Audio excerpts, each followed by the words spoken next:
चलो स्टार्ट करते हैं, ठीक है। एक होता है इलास्टिसिटी, एक होता है प्लास्टिसिटी, ठीक है। अब इलास्टिसिटी क्या था? इलास्टिसिटी मतलब एक्सटेंड करना, प्लास्टिसिटी मतलब एक्सटेंड नहीं कर सकता, ठीक है। इलास्टिसिटी मतलब कॉन्वेक्स, कॉन्वेक्स। प्लास्टिसिटी मतलब कॉन्वेक्स नहीं होगा। डक्टिलिटी, डक्टिलिटी मतलब पता है, डक्टिलिटी होता है कि स्ट्रेच करना। ब्रिटलनेस मतलब क्या, स्ट्रेच नहीं कर सकते हैं। अब ये देखो मेलिएबिलिटी मतलब सीट में टफनेस, टफनेस मतलब एनर्जी ऑब्जर्व करना, ये इंपॉर्टेंट है। टफनेस मतलब एनर्जी, हार्डनेस मतलब स्क्रैचिंग। टफनेस मतलब एनर्जी ऑब्जर्व करना, हार्डनेस मतलब स्क्रैचिंग, ठीक है। अब ये देखो क्रिप, क्रिप मतलब क्या होता है? परमानेंट डिफॉर्मेशन, परमानेंट डिफॉर्मेशन और पासिव टाइम और constant load. Permanent deformation, passive time, permanent, ये परमानेंट डिफॉर्मेशन या प्लास्टिक डिफॉर्मेशन बोल सकता है। कांस्टेंट टाइम, कांस्टेंट लोडिंग और पासिव टाइम, ठीक है। फैटिग मतलब क्या? साइक्लिक लोड, ठीक है। रेजिलियंस, रेजिलियंस मतलब कहता है एनर्जी अप टू इट, मतलब देखो यहाँ तक रेजिलियंस हो गया और फुल, फुल मतलब इसका फुल एरिया है तो तुम्हारा टफनेस हो गया, और यहाँ तक हो गया तुम्हारा क्या हो गया? रेजिलियंस हो गया, ठीक है। स्ट्रेस का यूनिट देख लो, स्ट्रेन का यूनिट कुछ काम का है नहीं इसमें। इसमें कुछ काम का नहीं। प्लास्टिक पॉइंट, इंट पॉइंट देखना चाहे तो देख सकते हो। प्लास्टिक पॉइंट कौन सा था, इंट पॉइंट कौन सा है, चाहे तो देख लो, ठीक है। प्रूफ स्ट्रेस क्या आता है? परमानेंट एक्सटेंशन, जब प्रूफ स्ट्रेस होता है जब परमानेंट एक्सटेंशन हो जाए, ठीक है। अब फैटिक पॉइंट की करस्पॉन्डिंग बोलते हैं रप्चर पॉइंट बोलते हैं, ठीक है। अब आगे इसमें कुछ खास का है नहीं। अभी देख लो डक्टाइल मेटल के लिए, डक्टाइल मेटल के लिए क्या फेलर प्लेन पर 45 डिग्री होगा। सीयर, सीयर फेलर पे होगा। कपन कोन बने, कौन सा बनेगा? डक्टाइल के लिए हो जाएगा टेंशन में, देखो डक्टाइल के लिए हो जाएगा कपन कोन बनेगा, या फिर कपन कोन 45 डिग्री मतलब ब्रिटल मतलब 90 डिग्री, उसमें कपन कोन नहीं बनेगा, ठीक है, ठीक है। निकलेंगे नॉट फॉर्म, ठीक है। सुनो, टेंशन में डक्टाइल पे कपन कोन या फिर 45 डिग्री, ब्रिटल में 90 डिग्री, ठीक है। और इसमें उल्टा हो जाएगा, ठीक है। कंप्रेसर, अच्छा ये बताओगे कंप्रेशन का स्ट्रेंथ हमेशा ज्यादा होता है टेंसाइल करस्पॉन्डिंग, ठीक है। डक्टाइल मतलब सब कुछ काम का है नहीं। ब्रिटल मतलब ग्राफ से तो देख लो, प्लास्टिक मतलब ये वाला, ठीक है। प्लास्टिक मतलब ये वाला, ठीक है। हुक्स भी काम का है नहीं। E cast equal to half of E steel, ये देख सकते हो, ये सही इंपॉर्टेंट है। E cast equal to half of E steel और E aluminium equal to 1/3 of E steel, फिर से देखो E cast equal to half of, ये हो गया होगा, ठीक है। अब एक्चुअली इसमें कुछ काम का है नहीं। डब्ल्यू अपॉन ए ही होता है, और इसके इसमें ट्वाइस हो जाएगा, हाफ कर देंगे, कोनिकल 1/6 हो जाएगा, ठीक है। 1/6 हो जाएगा, ठीक है। अब सर्कुलर पता दूंगा 4 PL अपॉन पाई ई D1 D2, और ये सब कुछ काम का है नहीं। मॉडुलस ऑफ इलास्टिसिटी ये नहीं है। ये देखो ई ये होता है, जी होता है, बल्क मॉडुलस, ठीक है। इलास्टिसिटी हो गया, रिजिडिटी हो, बल्क मॉडुलस, इलास्टिसिटी ई जी के हो गया, ठीक है। अब इसमें कुछ काम का है नहीं। ये देख लो म्यू होता है, ये म्यू ये 0 से 0.1 के, 0 से 0.5 के बीच में होता है। 0.5 किसके लिए होता है? रबर के लिए होता है। 0 होता है कॉर्क के लिए, फिर सुनो 0 कॉर्क के लिए तो 0.5 रबर के लिए होता है, ठीक है। वॉल्यूमेट्रिक स्ट्रेस में कुछ काम करनी है, ये भी काम करनी है। अब इसमें सीधा है यहाँ पे, ठीक है। ई इक्वल टू 3 के 1 - 2 म्यू, ई इक्वल टू 3 के 1 - 2 म्यू, ई इक्वल टू 2 जी 1+1, फिर सुनो ई इक्वल टू 3 के 1 - 2 म्यू होता है, E equal to 2 G 1+ mu होता है, और ये ई इक्वल टू 3 के 9 के जी अपॉन 3 के प्लस, फिर सुनो ई का फॉर्मूला देख लो, ई इक्वल टू 3 के 1 - 2 में ये हो गया, और ई इक्वल टू 3 के +1 में, ठीक है। अभी देखो होमोजेनस 2 9 21, 2 9 21 इतना याद रखना, ठीक है। दोनों की इतना याद रखना, ठीक है। थर्मल टेस्ट में कुछ काम का है नहीं। ये चार तो देखो ABCD, ABCD, ठीक है। ABCD चार तो देख लो, ठीक है। फिर रेजिलियंस का मतलब क्या होता है? इन द इलास्टिक रीजन, मतलब इलास्टिक रीजन तक का एरिया का होता है। टफनेस मतलब फुल एरिया, रेजिलियंस मतलब इलास्टिक रीजन तक का, ठीक है। अब इसमें कुछ काम का है नहीं। शियर फोर्स भी काम का नहीं है। अब ये देख लो, इसमें ये याद रखना है अपने को कि D M by D X भी होता है, और D V by D X क्या होता है तुमको? डब्ल्यू होता है। फिर सुनो D M by D X भी होता है, और D V by D X वो होता है, ठीक है। अब इसमें ये सब कुछ काम का है नहीं, ये भी काम का नहीं है। इसमें इसमें ये देखता है कि एक होता है हैगिंग होता है, एक हॉगिंग होता है, ठीक है। हॉगिंग, हॉगिंग मतलब होता है निगेटिव, ठीक है। हॉगिंग मतलब निगेटिव, देख लो कहीं पे। हॉग, हॉग मतलब होता है निगेटिव बेटिंग मोड, हॉग मतलब निगेटिव बेटिंग मोड, सैगिंग मतलब पॉजिटिव, ठीक है। तो याद होगा हॉग मतलब निगेटिव, बस हॉग मतलब निगेटिव या फिर दुखी वाला होता है, दुखी वाला साइन, और ये मुस्कुराता हुआ साइन है, ठीक है। अब इसमें कुछ खास काम का है नहीं।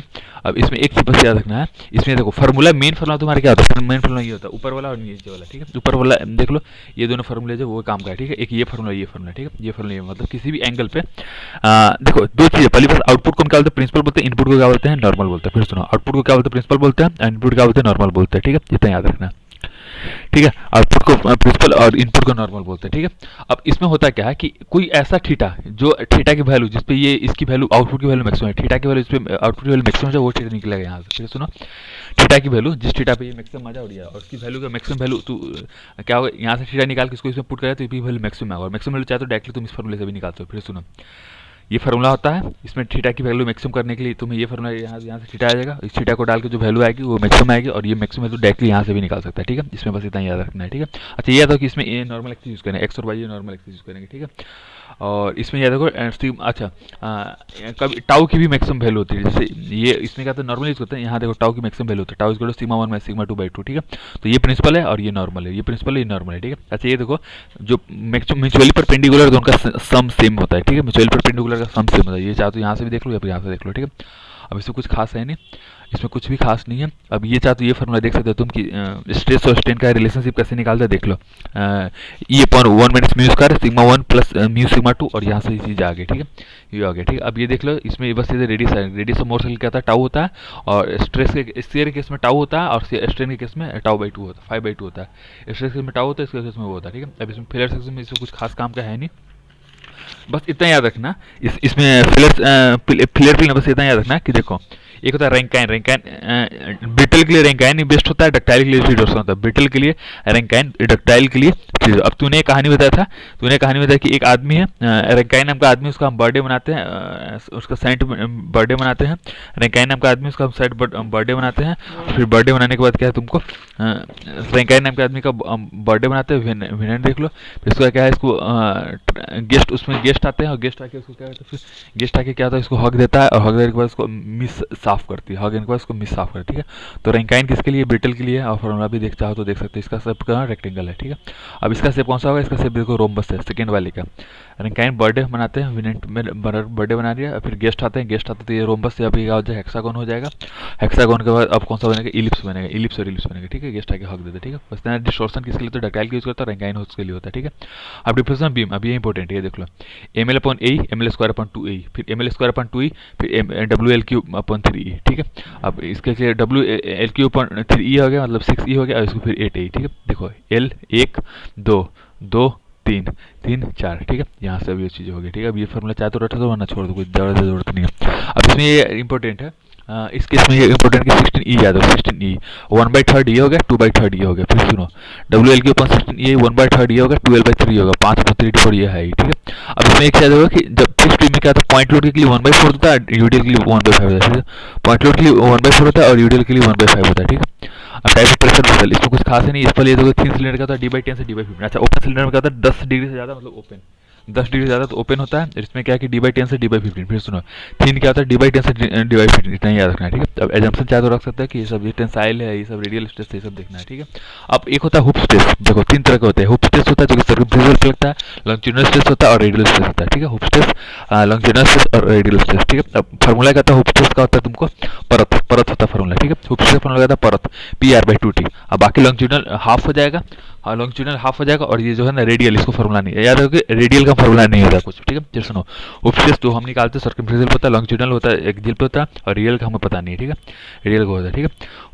ये देखो, हुप स्ट्रेस ये होगा, परत हो गया, लॉन्जिट्यूडिनल परत/2 हो जाएगा, और इसका फार्मूला ये हो गया, ठीक है। अब ये चाहो तो ये रख सकता है कि यूएल होगा, ये हो गया, ठीक है। अच्छा, ये याद रखो कि जो हुप स्ट्रेस है वो बड़ा होगा, बड़ा डाल दिया, और ये छोटा होगा, ठीक है। ये बड़ा होगा, ये छोटा होगा, 1/2 म्यू, ये लॉन्जिट्यूडिनल छोटा होगा और ये बड़ा होगा, ठीक है। 1/2 म्यू यहाँ और ये, ठीक है, मतलब क्या लॉन्जिट्यूडिनल बड़ा होगा, ठीक है। अब रिश्ते चाहो तो निकाल सकते हैं यहाँ से। इसमें कुछ खास नहीं, वॉल्यूम निकाल के पाई स्क्वायर यूज करेंगे, पाई स्क्वायर यूज करो, और 2 ऑफ ओ ट्वाइस ऑफ ये, और ये यूज करेंगे, ठीक है। अब इसमें कुछ खास है नहीं।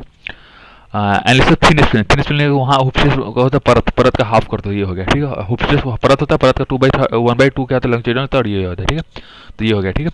अब इसमें कुछ खास है नहीं। सिलेंडर अब थिक सिलेंडर, अब थिक सिलेंडर बचना है कि थिक सिलेंडर में कौन सा यूज करते हैं, लामी थ्योरम यूज करते हैं। थिक सिलेंडर में कौन सा यूज करते हैं, लामी थ्योरम करते हैं। लामी थ्योरम में देख लो, होमोजेनिटी आइसोट्रोपिक, ठीक है। बताएं लामी थ्योरम कहता है थिक के लिए हम यूज करते हैं, और इसमें यह था कि जो स्फीयर होता है ना, जो स्ट्रेस होता है वो हाइपरबोलिक होता है, ठीक है। लामी थ्योरम पहली बार थिक के लिए यूज करता है, और ये हाइपरबोलिक इसमें ये होता है, ठीक है। बस इतना याद रखना है, ठीक है।